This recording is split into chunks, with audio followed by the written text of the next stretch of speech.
Do.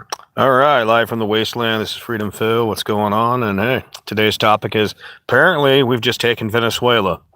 We took out Maduro. Um, that's something. I hope it doesn't go the way it went with Obama and Libya, the forgotten war nobody remembers. Yeah, Freedom Phil, like, subscribe. Let's get into it. And as always, this is not a channel for children. I'm not your father. I'm not your daddy. I'm not any of that crap. And if your parents are farming out their parental duties to, a screen, they're shitty parents. It's not my fault if your kids say something I said. If you're mad about that, should have been knowing what your kids are watching. And as always, if you say something stupid or you say the basic hi or emoji crap to start with, I'm just going to refer to you as a retard. Robot or retard, because there's a lot of that out here. Keep your politics, or I should say, keep your religion to yourself. I don't care. But yeah, let's get into it.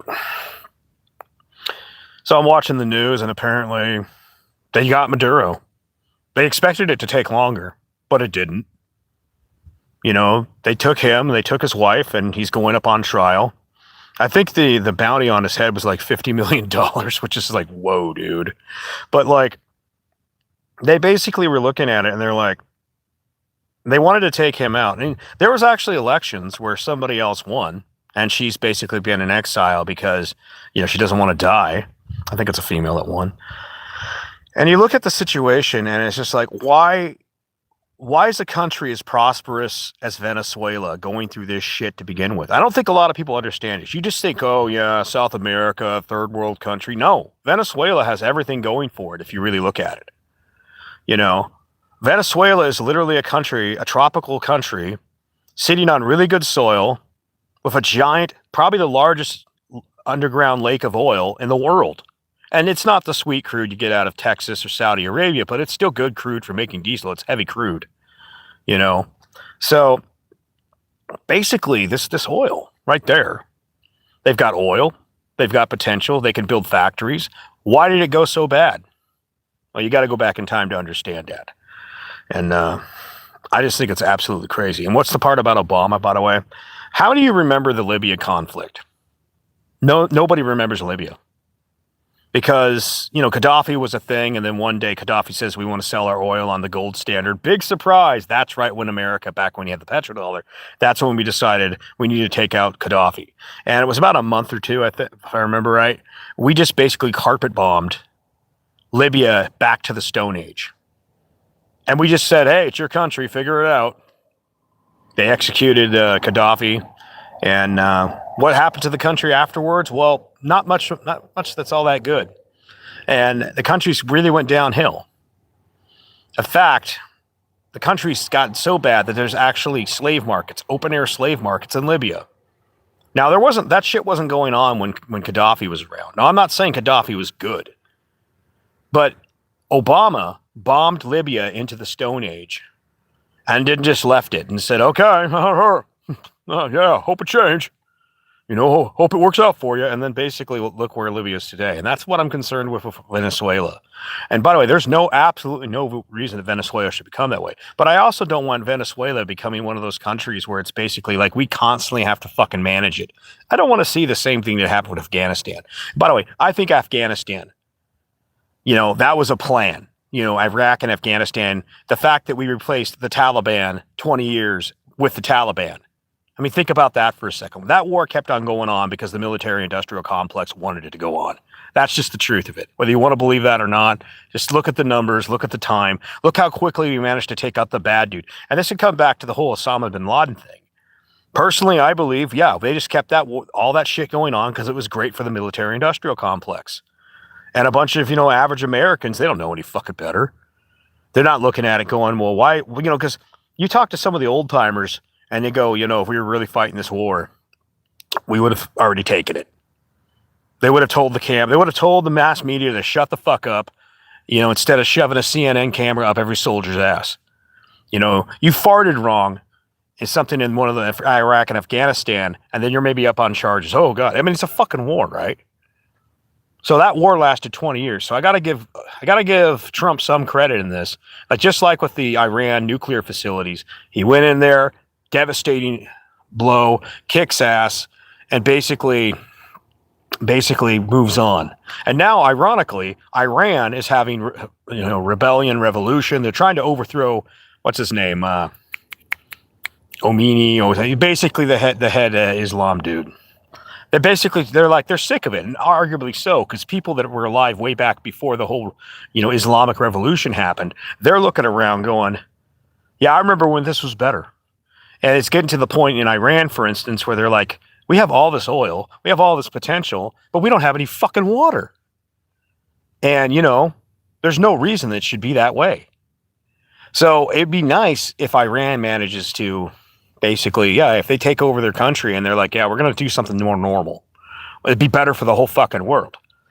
The thing with Venezuela was, and whether it's true or not, whether most of the fentanyl is coming through Venezuela or Mexico, some of it through Canada, I don't know if that's true or not. I don't know if that's just pretense for what we're doing. It could be just pretense. But all the same, there were a lot of Venezuela gang members that were causing problems in America.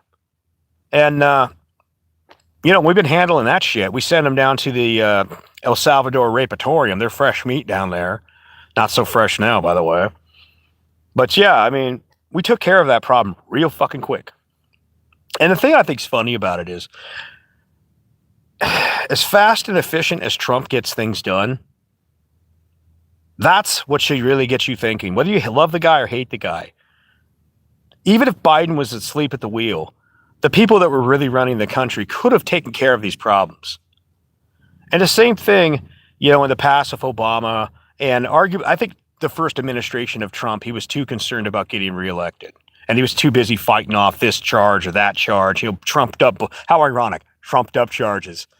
But how much of his time was wasted on this? And after, I guess, a bullet wings by your fucking ear and takes out a little takes a cut and murders the guy back in the stands, and then that other guy trying to assassinate him, I think Trump's just looking at it going, fuck, I'm on borrowed time right now, man. We're doing it all.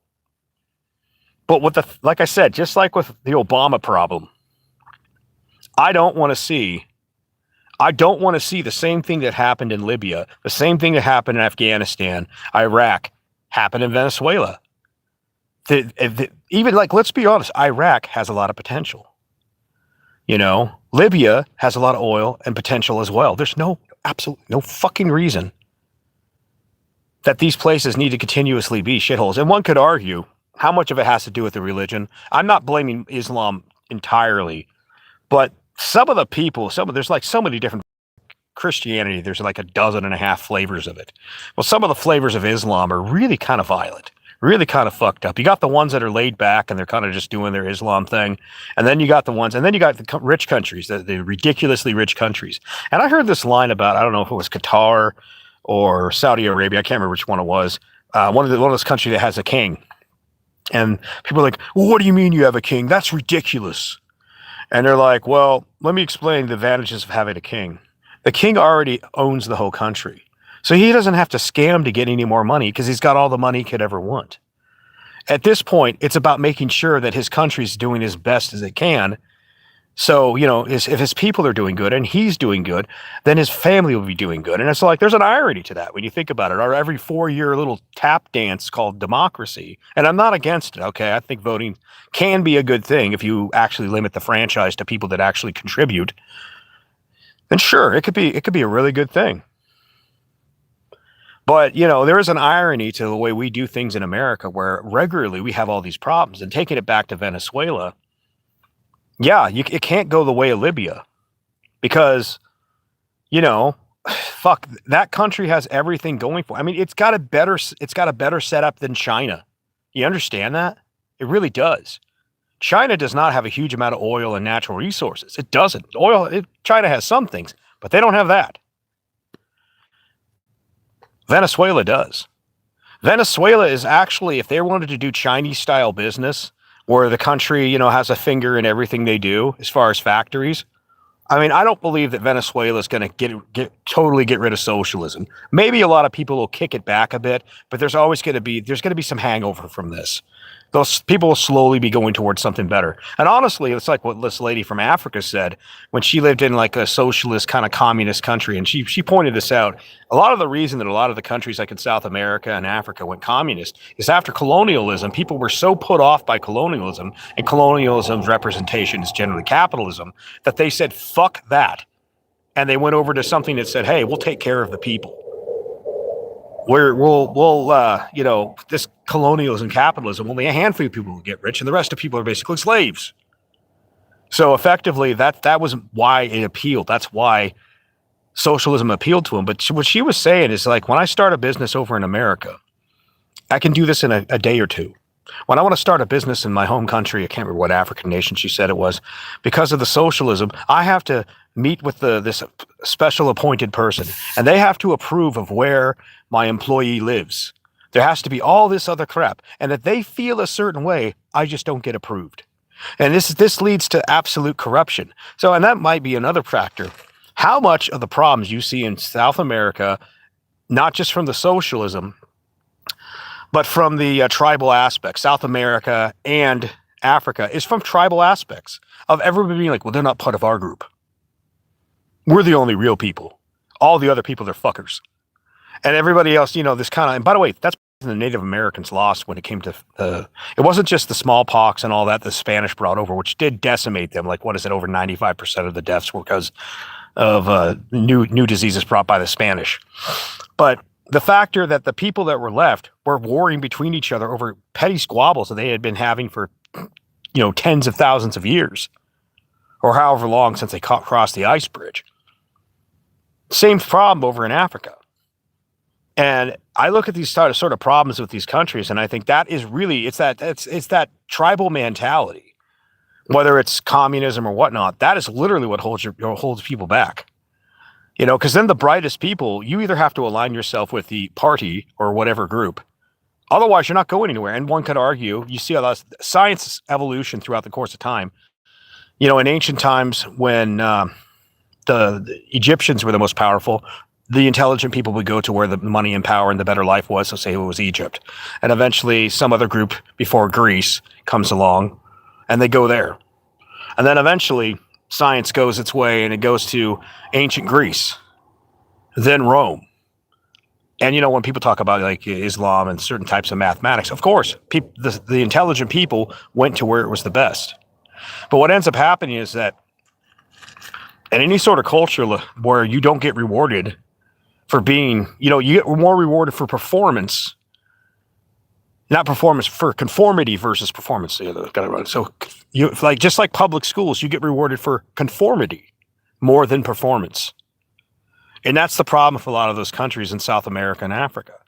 You're either part of the group, part of the tribe, whatever, part of this thing. And then it's your people being put up there. And that's just nepotism. How many times have you looked across the country when you're working and you see some motherfucker that you're working with, and the only reason they got that job is because they were related? Hell, I benefited from that once. I got a family member that got a construction job. But like you see the case where it's literally, they could put more talented people in charge, but they won't. And they won't do it because it's not part of the group. Now, that's the thing they got to avoid in Venezuela, because that country literally has everything going for it. Good climate for growing food, huge underground lake of not the best crude, but it's heavy crude, but it is refinable to turn into a good product. It's right there.